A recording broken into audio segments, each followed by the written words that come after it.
Sahabat Kasano, kali ini saya lagi mau bikin klepon dessert box. Nah, untuk bikinnya saya mau pakai bahan-bahan yang super ekonomis ya. Tahap pertama kita mau buat unti kelapa dulu. Untuk membuat unti kelapa kita membutuhkan bahan-bahan seperti ini. Yang pertama, kita butuh 250 gram kelapa parut.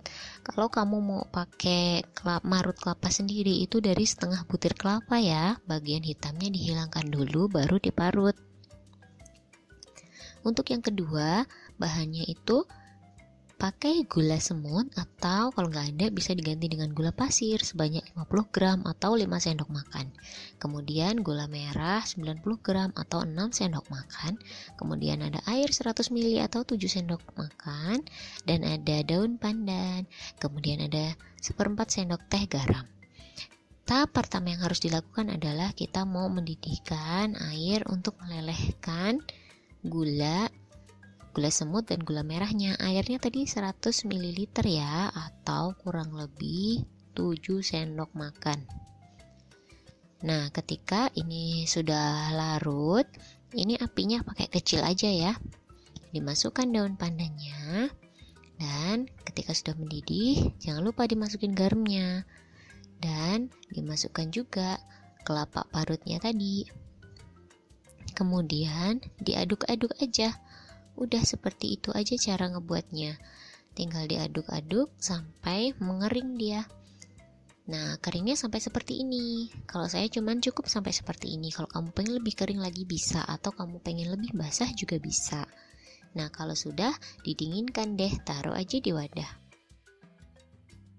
Untuk tahap keduanya, kita mau membuat sponge cake-nya. Untuk sponge cake kali ini kita mau membuat tipe sponge cake yang tidak perlu pakai emulsifier. Nah, ini bahan-bahannya ada 3 butir putih telur dan ada 3 butir kuning telur. Kemudian ada 80 gram gula pasir atau 4 sendok makan. Kemudian ada tepung terigu sebanyak 80 gram atau 8 sendok makan. Kemudian ada tepung maizena 10 gram atau 1 sendok makan. Kemudian di sini ada susu cair sebanyak 35 ml atau 2,5 sendok makan. Dan ada 30 ml minyak sayur atau 2 sendok makan. Kemudian di sini saya pakai pasta pandan setengah sendok teh. Dan saya juga pakai vanila setengah sendok teh. Cara membuatnya, yang pertama kuning telurnya kita campur dulu. Kemudian kita masukkan minyak kelapanya. Kemudian dimasukkan lagi susu cairnya, baru diaduk. Setelah itu masukkan bahan keringnya. Kita mau pertama masukin dulu maizena. Jangan lupa untuk disaring dulu kayak gini supaya tidak ada yang bergerindil ya. Baru diaduk lagi. Dan kita mau masukin tepung terigunya. Untuk masukin tepung terigu ini bertahap ya. Ini saya bagi jadi 3 bagian untuk masukin tepung terigunya. Kenapa sih harus bertahap? Ini supaya ngaduknya lebih gampang dan tercampur rata, benar-benar rata. Itu tujuannya. Nah, ini saya mau masukin dulu vanila dan pandannya. Vanilanya tadi setengah sendok teh, kemudian pandannya juga.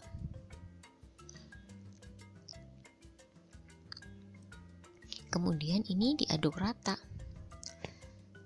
Nah, setelah itu kita mau masukin tepung terigunya lagi, karena tadi kan masih ada kan terigunya, kita mau masukin lagi. Nah, udah deh, nanti sampai habis gitu aja caranya. Dimasukin sedikit baru diaduk lagi. Seperti itu, memang butuh kesabaran ya, tapi emang hasilnya itu mantap. Nah, nanti adonannya akan jadi pekat seperti ini. Kemudian ketika adonannya sudah pekat ya udah didiemin aja. Kita mau ngurusin yang putih telurnya. Nah, caranya sama dengan yang tadi, masukin gula dulu nih. Bertahap dikocok telur dan gula sepertiga, dikocok dengan kecepatan 3 ya.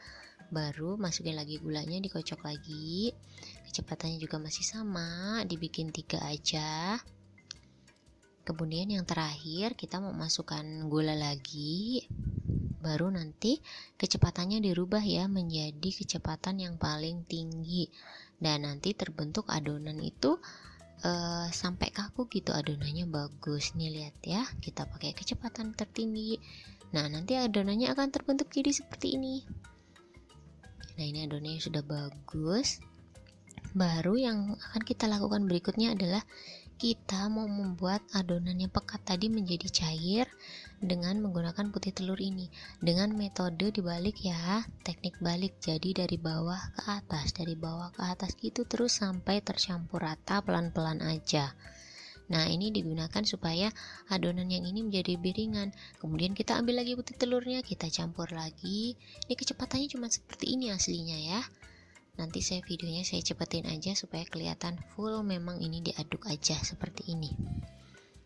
Nah ini kenapa sih tidak langsung aja dicemplungin ke sana? Nah nanti kalau langsung dicemplungin bisa kempes tuh adonan putihnya. Jadi kayak gini, saya sampai tambahin 3 kali nambahin putih telurnya sampai adonannya menjadi ringan seperti ini. Tuh, kalau adonannya sudah ringan, baru kita mau masukkan ke dalam sisa putih telurnya ini. Nah nanti kita baru aduk di sini semuanya.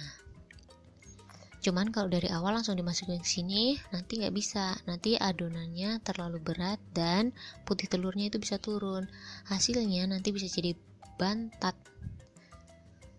Nah kita aduknya sama dengan teknik balik ya, dari bawah tarik ke atas, dari bawah tarik ke atas, seperti itu terus sampai selesai. Nah ketika adonan ini sudah tercampur rata, kita masukkan ke dalam cetakan, dimasukin ke dalam loyang. Nah loyangnya ini saya pakai ukuran 20x20. Saya mau panggang sekaligus. Ini aslinya tipis ya, cuma nanti kan dia agak sedikit mengembang naik gitu, jadi nanti lebih tebal dibanding di saat ini. Nah cuman saya kesalahannya adalah sebelum dikasih kertas roti harusnya saya olesin mentega dulu. Nah buat kamu yang gak ada kertas roti langsung aja dioles mentega, kemudian langsung nanti ditaburi terigu sedikit gitu, kemudian dipanggang ya. Kalau pakai oven listrik itu suhunya 160 derajat celcius, kemudian kalau pakai oven tangkring pakai api sedang cenderung kecil, panggangnya sekitar 50 menit. Tahap ketiga kita mau buat krimnya ya. Nah krimnya ini kita mau bikin dengan bahan yang sangat ekonomis, kita nggak usah pakai whipped cream. Yang pertama kita lakukan adalah kita taruh 2 bungkus santan kara, kemudian dengan api kecil, baru dikasih air sebanyak 500 ml air. Jangan lupa kalau masak santan itu harus selalu diaduk ya supaya tidak pecah santannya. Kemudian ditambah 2 sendok makan gula pasir, kemudian ditambah garam 1/4 sendok teh, kemudian ada vanila juga supaya lebih wangi, nggak terlalu banyak vanilanya, sedikit aja. Kemudian ditambahi daun pandan, ini aromanya nanti supaya lebih wangi banget.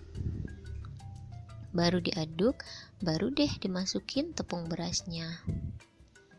Ini tepung berasnya itu 60 gram atau setara 6 sendok makan ya.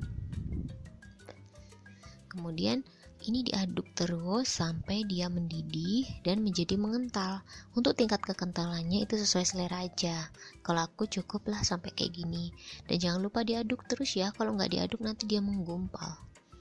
Nah kalau sudah mendidih baru dimatikan dan didinginkan. Nah ini kue yang sudah dipanggang ini sudah jadi nih, karena saya tadi nggak kasih mentega bawahnya, jadi kuenya itu kayak nekuk gitu, karena kertas rotinya jadi nggak nempel dengan loyang. Baru kemudian cake-nya ini saya potong menjadi 4 sesuai dengan ukuran toples yang saya punya.